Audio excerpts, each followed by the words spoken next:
เปลวไฟของสงครามเขตปลดปล่อยได้มีโอกาสต้อนรับคณะศิลปะ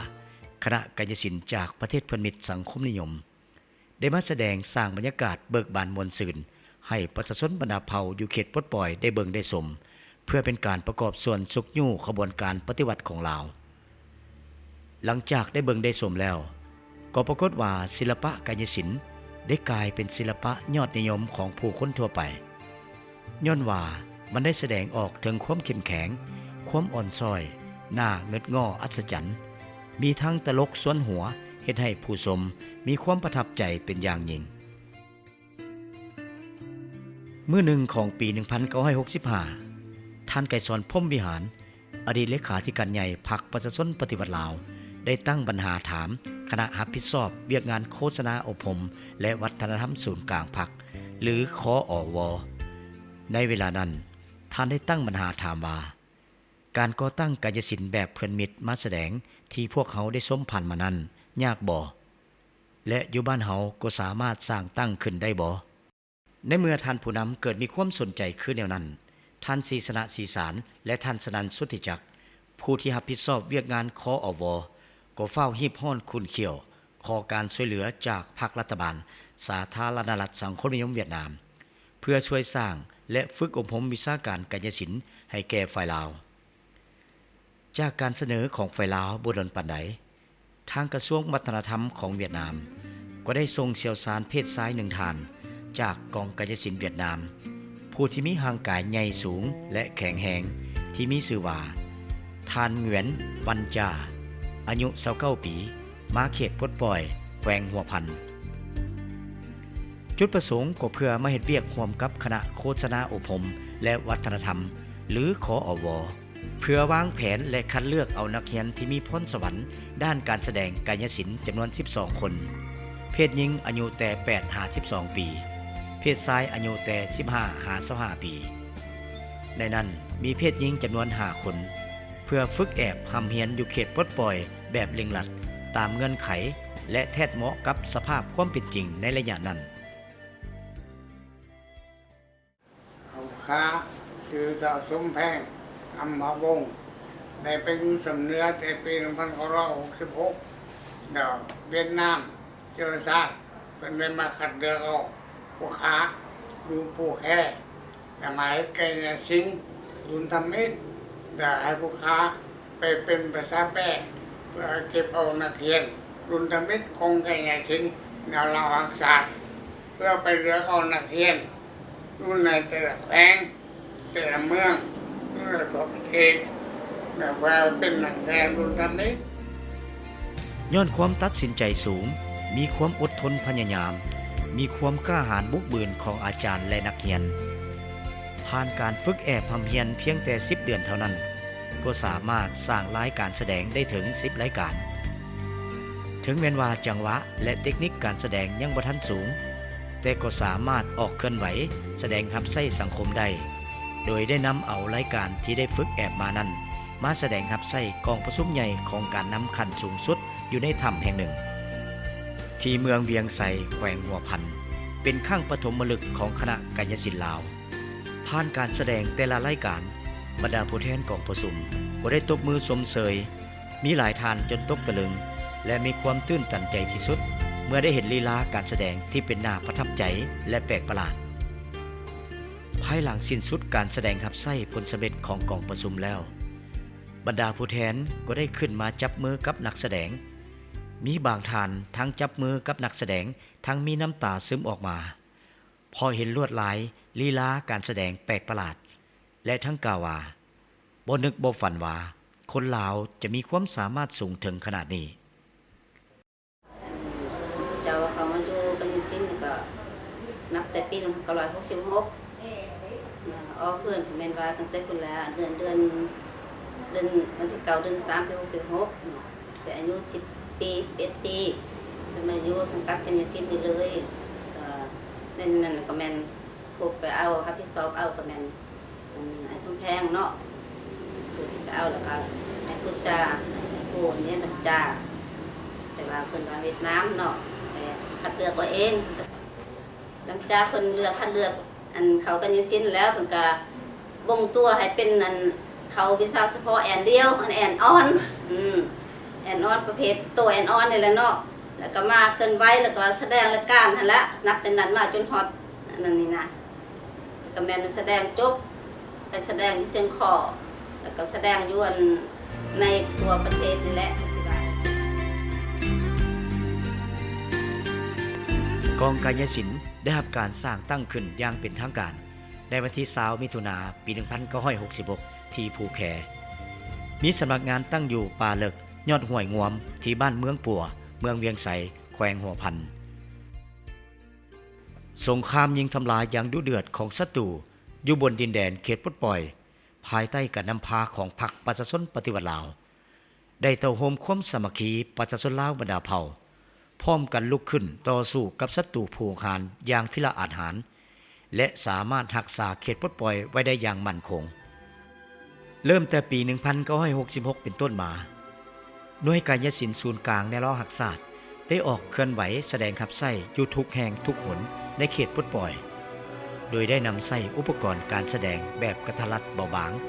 ที่สามารถแบกหามที่สามารถเป้ไปได้และนักดนตรีก็มีเพียงแต่3คนการแสดงก็ต้องได้แสดงแต่เวลากลางเว้นเนื่องจากว่าบ่มีไฟฟ้าในยามมื้อคืนจุดประสงค์ก็เพื่อปลุกระดมและสร้างบรรยากาศให้บรรดานักรบที่พร้อมปฏิบัติหน้าที่ในสนามรบตามสำนักงานกรมกองและตามหมู่บ้านประชาชนผ่านการแสดงรับใช้สังคมมาหลายๆครั้งแม้ได้รับความนิยมชมชอบจากพ่อแม่ประชาชนบรรดาเผ่าหลายขึ้นดังนั้นทางศูนย์กลางจึงได้เพิ่มบทบาทและขยายกองกายศิลป์ให้เติบใหญ่ขยายตัวเทื่อละก้าวโดยได้คัดเลือกเอานักเรียนอีกตื่ม14คนในนั้นมีเพศหญิง5คนเพื่อไปเรียนระยะยาวระบบ4ปี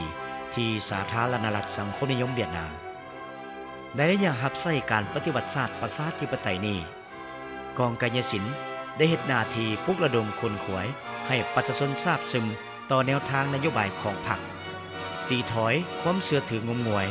ฮีดคองประเพณีอันเก่าแก่ล้าหลังของพวกจักรพรรดิลาเมืองขึ้นแบบเก่าละไมสร้างขึ้นให้หมดไปเทื่อละก้าวหวนขึ้นในเวลาสร้างตั้งกองกายศิลป์ในเบื้องต้นบ่ฮู้จะใส่ชื่อแนวใดมีบางท่านก็ใช้ชื่อว่าศิลปะเสียกมีบางท่านก็เอิ้นว่ากายกรรม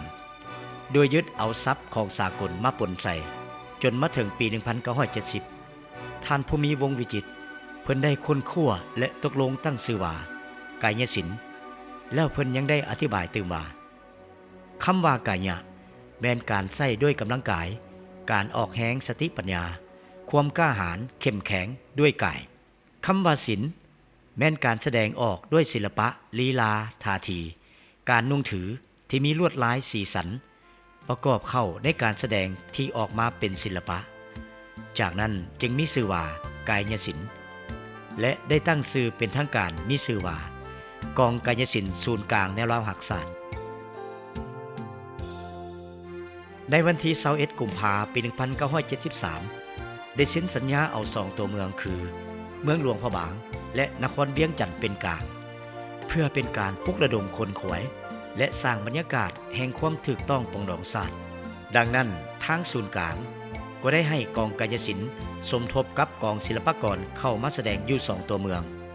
เพื่อให้ข้าราชการทหารตำรวจและพ่อแม่ประชาชนใน2ตัวเมืองได้เบิ่งได้ชมผ่านการแสดงได้เห็นให้ผู้ชมทั้งหลายมีความตื่นเต้นอัศจรรย์เพราะว่าแต่ใดๆมาบ่เคยเห็นกายศิลป์ศิลปะของแนวราวหักศาสตร์จักเทื่อในเบื้องต้นพวกเขาเจ้าเข้าใจว่าคนลาวบ่สามารถแสดงได้แบบนี้ดอกต้องแม่นคนต่างประเทศหลังจากได้เบิ่งได้ชมการแสดงด้วยตนเองแล้วทุกการโฆษณาใส่ให้ป้ายสีของฝ่ายกงกันข้ามได้ถูกลบล้างไปอย่างสิ้นเชิง อันแต่อายุ15ปีเนาะเรียนจบมัธยมพอดีอันในเสี่ยวซานเวียดนามทางด้านกายศิลป์เพิ่นไปคัดเลือกเอานักเรียนมาเรียนกายศิลป์รุ่นทำอิฐของลาวเฮาแล้วเวลานั้นข้าพเจ้าพร้อมโดยหมู่ที่ว่าเรียนอยู่โรงเรียนวัฒนธรรมที่ ที่สเวียดนามอันอดีตอันบักยางมีนางดวงมณีและข้าพเจ้าได้ถูกคัดเลือกเข้ามาเรียนอยู่อันเป็นนักเรียนหน่วยไก่ยศิลป์รุ่นทำอิฐในเวลานั้นพวกข้าพเจ้าก็ทางเรียนและก็ทางอันไปแสดงไปพร้อมๆกันอันเพราะว่าการฝึกแอบทำเรียนแบบกระทัดรัดเบาบางแต่ว่าให้แสดงรับใส่ได้เครื่องคล้องนี่ก็แม่นสามารถเปหรือว่าเคลื่อนไหวอันไปตามอันความเรียบร้อยต้องการของหน้าที่เวียงงานได้บ่ได้ที่ทางรถไปบ่ฮอดพวกเฮาก็สามารถห้ามหรือว่าไปเคลื่อนไหวแสดงได้ในระยะ10เดือนอันนั้นพวกเฮาก็ได้รับใช้กองประชุมใหญ่ของพรรคนั้นในเวทีการแสดงหั่นก็เฮ็ดให้ผู้เบิ่งผู้ชมก็คือคันนำปลื้มปิติยินดีจนว่าน้ำตาไหลออกอันนั้นเพิ่นว่าบ่นึกบ่ฝันว่าคนลาวพวกเฮาจะเฮ็ดได้สิ่งแปลกๆใหม่ๆที่ของโลกเพิ่นเจริญก้าวหน้านั้นนอกจากอันที่ว่ารับใช้อยู่ภายในประเทศแล้วก็ยังออกไปสู่ต่างประเทศเนาะอันนี้ก็ได้รับการนิยมชมชอบได้นำพาไปแข่งขันไก่ยศิลป์สากลที่ปารีสเนาะประเทศฝรั่งก็ได้รับเรียนที่ว่าอันพิเศษสันสาที่ผ่านระยะวันเวลาที่ได้ประกอบส่วนในสนามโลกวัฒนธรรมบ่รวมโดยเฉพาะและเป็นเรื่องเวียงงานไก่ยศิลป์ค่าได้ทุ่มเทสติปัญญาและเหือแห่งของตนเองเฮ็ดในหน้าที่เวียงงานตัวนี้แล้วก็ถือว่าเป็นชีวิตจิตใจอันเป็นความฮักความมักของตัวเองอันนั้นที่ว่าอันเข้าใจว่าเพิ่นก็ได้ตักเตือนสั่งสอนว่าเวียงงานได้ก็มีอนาคตเวียงงานได้ก็แม่นรับใช้ประเทศชาติในการเข้ามาแสดงรับใช้ส่งตัวเมืองเป็นกลางคือหลวงพระบางและเวียงจันทน์อันนั้นข้าพเจ้าก็ได้อันเป็นโฆษกเนาะได้ประกาศรายการแสดงก็เป็นติดอกติดใจของมวลชนอันนั้นไปสิได้ผู้ใดก็ซ่อนให้แลกก็ว่าแท้ใดแล้วก็ม่วนแล้วก็หัวข้าพเจ้าก็ภูมิใจที่ว่าตัวเองได้เฮ็ดหน้าที่ตัวนี้คือว่าอยู่ในอันเข้าไปบัญยึดอำนาจ4แขวงภาคใต้ก็เป็นเวทีที่ดุเดือดคือกันเพราะใส่ผลงานคนงามความดีที่ตัวเองได้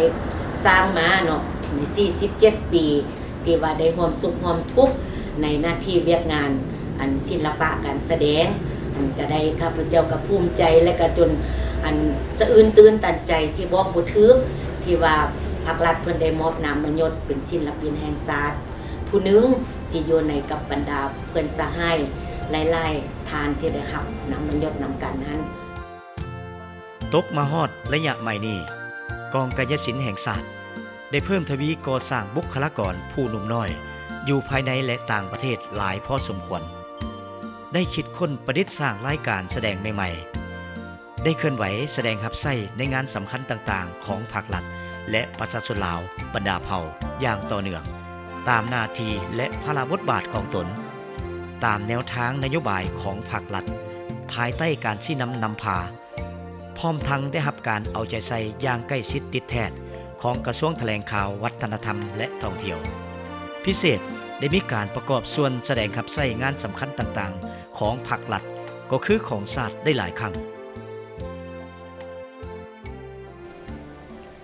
ห่างจากนี่50กว่าปีส่วนกลางเนี่ยเรารักษาได้สนใจเรื่องวิชากัญญศิลป์เพราะว่ามีกัญญศิลป์ต่างประเทศได้มาแสดงอยู่ในเขตปลดปล่อยแข่งหัวพันนั้นส่วนกลางในรักษาได้ถามแผนกคอบแต่เฮาเทียบใส่คู่มือนี่แม่นกระทรวงแถลงข่าววัฒนธรรมและท่องเที่ยวในปัจจุบันนี้นั้นว่าพวกสาเหตุใดบ่วิชากัญญศิลป์อันนี้หั่นและทางแผนกคอบก็ได้ค้นคว้าและปรึกษาหารือนำภายเวียดนามก็ได้ส่งเชี่ยวชาญมาคัดเลือกเอานักเรียนลาวเฮาได้เป็น2จุ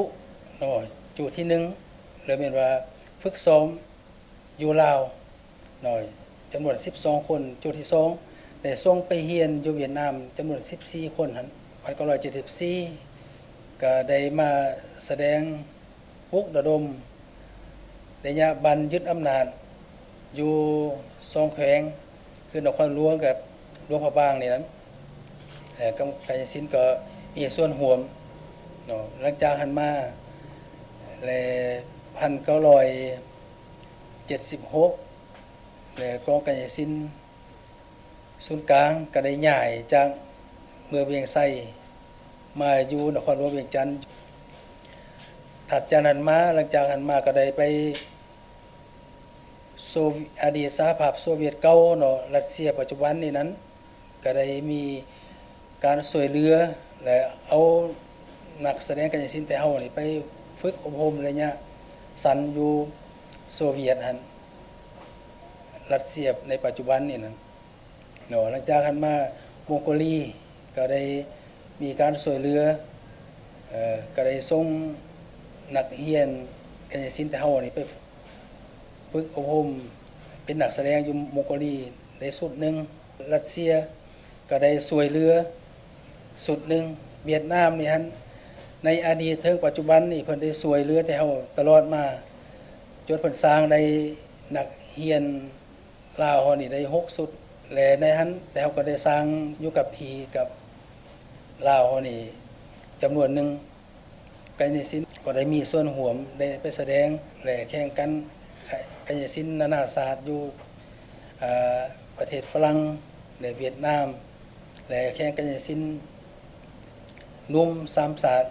ลาวเวียดนามกัมพูเชียเนาะ2015เนาะก็ได้ส่งไปสุดที่1มี3คนไปฝึกอบรมอยู่จีนระยะสั้น1ปี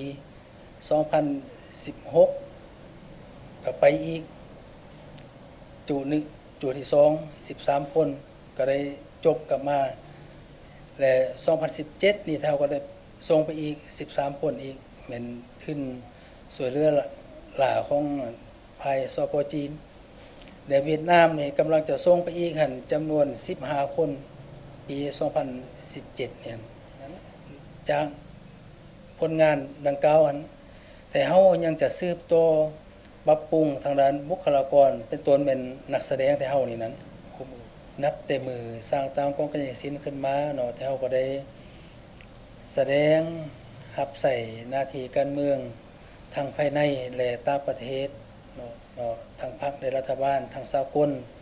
ได้ยองย่อสมเชย ตลอดระยะ50 ปีของการเคลื่อนไหวแสดงขับไส้ที่ผ่านมานั้นแต่วันที่20เดือน6ปี1966ถึงวันที่20เดือน6ปี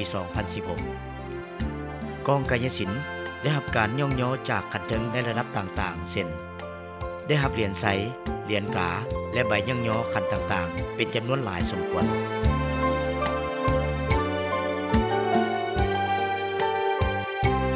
เชียงคู่กันนี้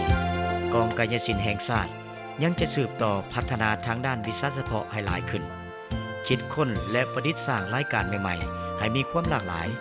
เตรียมพร้อมเคลื่อนไหวแสดงรับใช้สังคมและรับใช้ชาติอีกต่อไป